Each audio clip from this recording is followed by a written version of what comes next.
بتاؤں؟ جو شعبان المعظم ہے نا، یہ درود پاک پڑھنے کا مہینہ بھی کہلاتا ہے. اور اس بات کو میں آپ کو ایک حدیث پاک کے ذریعے سمجھانا چاہتا ہوں کہ ام المومنین حضرت سیدتنا عائشہ صدیقہ رضی اللہ تعالی عنہا فرماتی ہے، میں نے نبی کریم رؤوف الرحیم صلی اللہ تعالی علیہ وسلم کو فرماتے ہوئے سنا، اللہ عز و جل خاص طور پر 4 راتوں میں بھلائیوں کے دروازے کھول دیتا ہے. نمبر 1 بقر عید کی رات، نمبر 2 عید الفطر کی رات، نمبر 3 شعبان کی 15ویں رات، کہ اس رات میں مرنے والوں کے نام اور لوگوں کا رزق اور اس سال حج کرنے والوں کے نام لکھے جاتے ہیں. کتنی مبارک رات، کتنی امپورٹنٹ رات کہ آج رات اگلے سال کس نے حج کرنا ہے، کس کو کتنا رزق ملنا ہے اور کس کا انتقال ہونا ہے، یہ لکھا جائے گا. اور چوتھی رات عرفہ. عرفہ کی رات کون سی ہے؟ 8 اور 9 ذوالحجہ کی درمیانی رات. یہ ساری راتیں اذان فجر تک. اب غور کیجئے، یہ رات اتنی اہم ہے کہ آج نازک فیصلے ہو رہے ہیں. ہم میں سے ہو سکتا ہے کسی کے بارے میں لکھ دیا جائے کہ اب چند دنوں کا مہمان ہے، ہو سکتا ہے آج ہی باری آ جائے، کل ہی باری آ جائے، پتہ تو کسی کو نہیں ہے نا. ہم میں سے کوئی کبھی بھی جا سکتا ہے. رات جہاں اللہ کی رحمت کی یاد کرنے کی رات ہے، اپنی موت کو یاد کرنے کی بھی رات ہے. اور قبرستان جانا بھی یہ دراصل موت کو یاد کرنے کا ایک بہانہ ہے، عبرت حاصل کرنے کا ایک طریقہ ہے. بدقسمتی سے آج قبرستان بھی جاتے ہیں مگر موت یاد نہیں آتی ہے. قبرستان میں بھی ٹیلی فون چل رہے ہوتے ہیں نا، الامان والا فیس، وہاں جا کر بھی یاد نہیں آتا کہ تیرا آخری ٹھکانہ کیا ہے.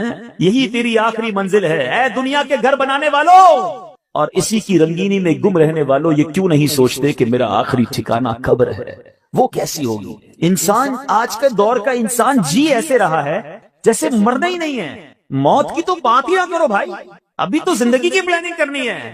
کئی لوگ ایسے گزرے پیچھے اسلامی بھائیوں، بڑے بڑے گھر بنائے مگر گھر میں جانے سے پہلے قبر میں پہنچ گئے. ہمارے ایک پاکستانی بھائی تھے، ہانگ کانگ میں جاب کرتے تھے، 30 سال اپنی زندگی کے 30 سال وہاں گزارے.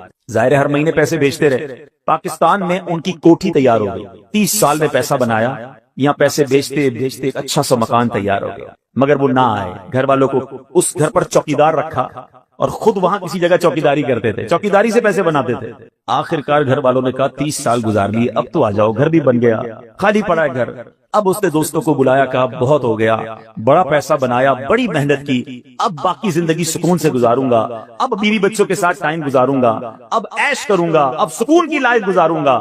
اپنا ہانگ کانگ میں سارا سامان بیچا، جو سامان پاکستان لے جانا تھا وہ فلائٹ میں بک کروایا اور اپنے دوستوں کی ایک پارٹی کی، الوداعی پارٹی.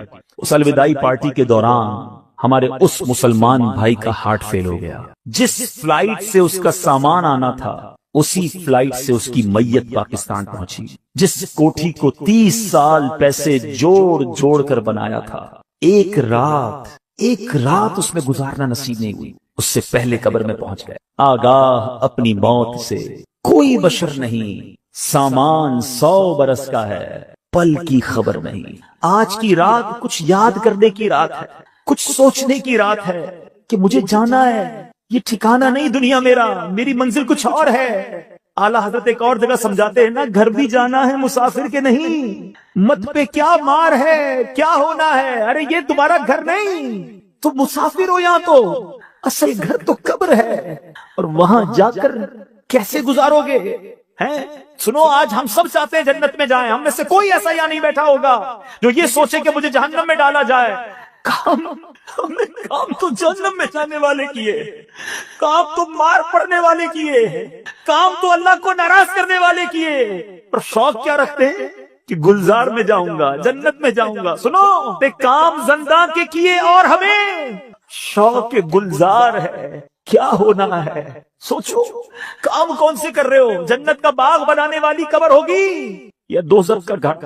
میٹھے میٹھے اسلامی بھائیوں، کئی بار قبرستان گئے ہوگے، کبھی غور کیا کہ یہ ساری قبریں ایک جیسی دکھ رہی ہیں مگر اندر سے ایک جیسی نہیں. یہ سب قبروں کی کہانی مختلف ہے. آج اس دنیا میں زندگی گزارنے کے بہت سارے انداز ہیں، بہت سارے انداز ہیں رہنے کے، بڑے طرح کے گھر ہیں دنیا میں، मगर कब्र तो दो ही तरह की है, कब्र दो तरह की है, तीसरा ऑप्शन नहीं।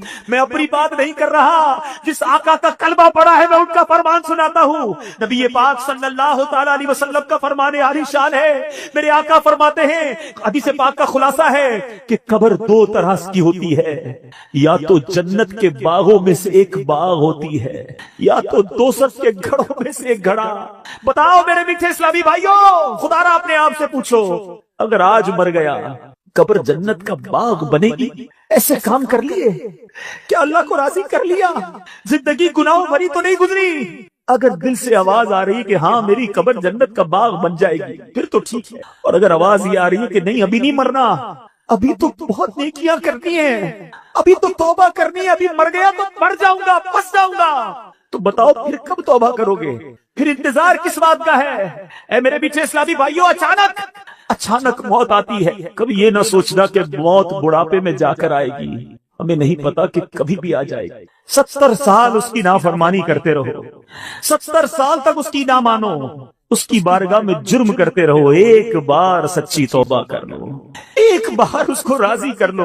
है कोई मांगने वाला कि उसकी मुराद पूरी की जाए? है कोई तौबा करने वाला कि उसकी तौबा कबूल की जाए? है कोई मग़फ़िरत का सुवाली कि उसकी मग़फ़िरत कर दी जाए? अरे उसकी रहमत तो आवाजें लगा रही है, आ जाओ आज अपने मौला से सच्ची दोस्ती कर लो। बहुत गुनाह कर लिए, बड़ी नाफरमानियां कर ली, छुप छुप कर गुनाह किए कि मेरा भाई ना देख ले, अरे मेरे वालिद ना देख ले, अंधेरा कर दो अंधेरा, अरे दरवाजा बंद कर दो, अरे नहीं उसको नहीं पता चलना चाहिए। अगर कोई आता है तो बंदा गुनाह का काम बंद कर देता है कि उसको पता ना चल जाए। अरे दुनिया वालों से डरते हो, वो मौला देख रहा है, उससे क्यों डर नहीं लगता? उससे मोहब्बत क्यों नहीं करते?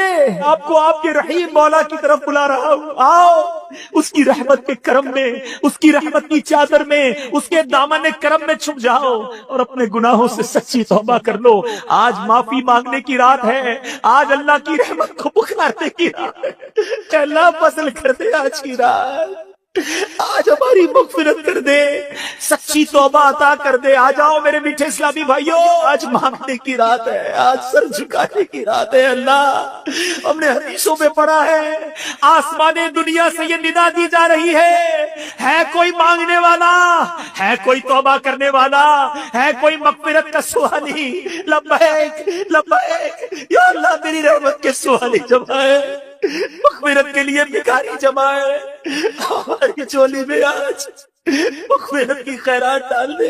अब से दुनिया की गर्मी बर्दाश्त नहीं हो रही मौला, हमारी कब्र में आग भड़काती गई, किधर जाएंगे?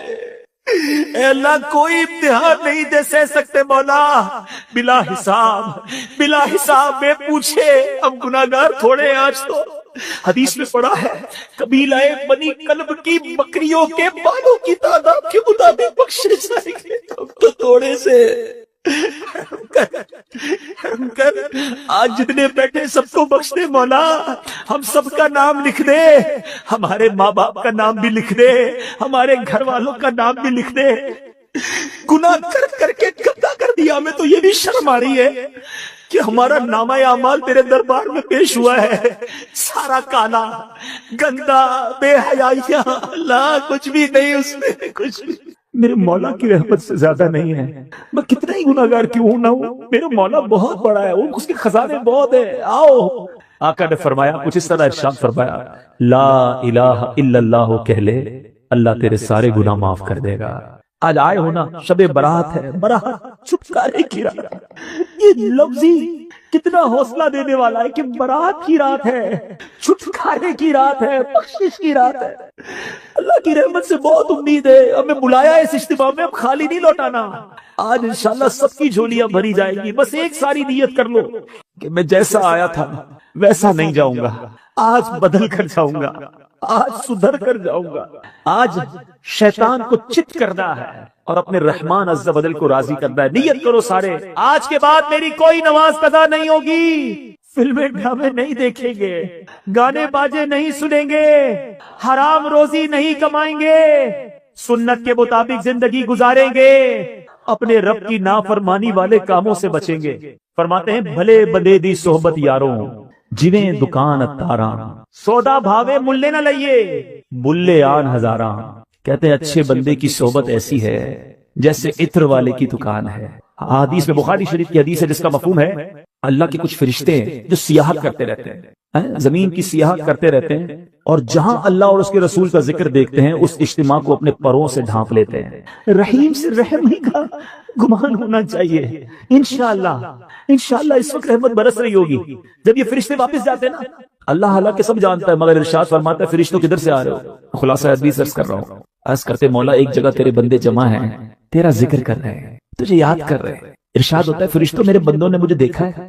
फरिश्ते अर्ज करते नहीं मौला देखा नहीं। अच्छा ये बताओ देखते तो क्या करते? कहा मौला अगर तुझे देख लेते तेरे बंदे फिर तो और तड़पते और मचलते और मोहब्बत से तेरा जिक्र करते। इरशाद होता है अच्छा फरिश्तों ये बताओ क्या मांग रहे थे? फरिश्ते अर्ज करते मौला जन्नत मांग रहे थे। इरशाद होता है फरिश्तों मेरे बंदों ने जन्नत देखी है? अर्ज करते मौला जन्नत देखी नहीं। इरशाद होता है अच्छा ये बताओ जन्नत देख लेते तो क्या करते? अर्ज करते मौला अगर तेरे बंदे जन्नत देख लेते फिर तो और गिड़गिड़ाते और तड़पते और मचलते और मांगते। अच्छा फरिश्तों ये बताओ किस चीज से पनाह मांग रहे थे? अर्ज करते मौला जहन्नम से पनाह मांग रहे थे। इरशाद होता है अगर जहन्नम देखी उन्होंने? कहते नहीं मौला देखी नहीं। अच्छा देख लेते तो क्या करते? फरिश्ते अर्ज करते मौला अगर तेरे बंदे जहन्नम देख लेते तो और तड़पते, जहन्नम से सच्ची पनाह मांगते। रब अज़्ज़ा वजल का दरिया रहमत जोश में आता है। इरशाद होता है मेरे फरिश्तों गवाह हो जाओ, मेरे जिन बंदों ने मुझे देखा नहीं मगर मुझे याद करते हैं, मेरा जिक्र करते हैं, जिन्होंने जन्नत देखी नहीं है मगर फिर भी जन्नत मांगते हैं, जिन बंदों ने जहन्नम देखी नहीं मगर जहन्नम से पनाह मांगते हैं, मेरे फरिश्तों गवाह हो जाओ मैंने उन सब की मग़फ़िरत फरमा दी। फरिश्ते अर्ज़ करते मौला एक बंदा उनमें ऐसा भी था जो जिक्र की महफिल में जिक्र करने नहीं आया, नेकी का काम करने नहीं आया, वो तो ऐसे ही आया था, अपने किसी पर्सनल काम से आया था। हो सकता है आज के इस इज्तिमा में कोई इज्तिमा की नीयत से ही ना आया हो, कोई दोस्त पकड़ के ले आया हो, मगर अच्छे बंदों की सोहबत का नतीजा देखो। ऐ बुरी सोहबतों में बैठने वालों सुनो। फरिश्ते अर्ज करते मौला एक बंदा तो अपने काम से आया था। अल्लाह फरमाता है मेरे फरिश्तों ये वो बंदे हैं जिनका हम नशीन भी महरूम नहीं रहता, मैंने अपने उस बंदे की भी मग़फ़िरत फरमा दी। सुभान अल्लाह। हदीस पाक है मन इअतकफ़ा ईमानन व इहतिसाबन गुफ़िर लहू मा तक़द्दमा मिन ज़ंब। बिल्कुल बनकर तैयार हो गए होते हैं, मगर मकीन जो इस घर में रहने के लिए आना चाहता है उसका आखिरी वक्त भी आ गया, उसकी कब्र भी तैयार हो चुकी। अब जरा इसको प्रैक्टिकली समझिए। अगर कब्रिस्तान जाते हैं कुछ कब्रें तैयार मिलती है ना, सही बात बताओ प्रैक्टिकली, जो कब्रें खुदी हुई है ना, जितनी भी खुदी हुई है वो जिंदा है। हाँ थोड़ी देर बाद मरना है उन्हें और फिर इस कब्र में आ जाना है। कफन की दुकान पर जब कभी जाए ना तो वह कफन को तय कर रहा होता है, प्लास्टिक में डाल रहा होता है। एक्चुअली जिसका कफन तय कर रहा है ना वो इसको जिंदा है, थोड़ी देर बाद उसको मरना है। ये कफन खरीदने कोई आएगा दुकान से, इसको कफन पहनाया जाएगा, और जो कब्र थोड़ी देर पहले गोरकन ने या एक दिन पहले खोदी थी ये उसके लिए खोदी थी जो जिंदा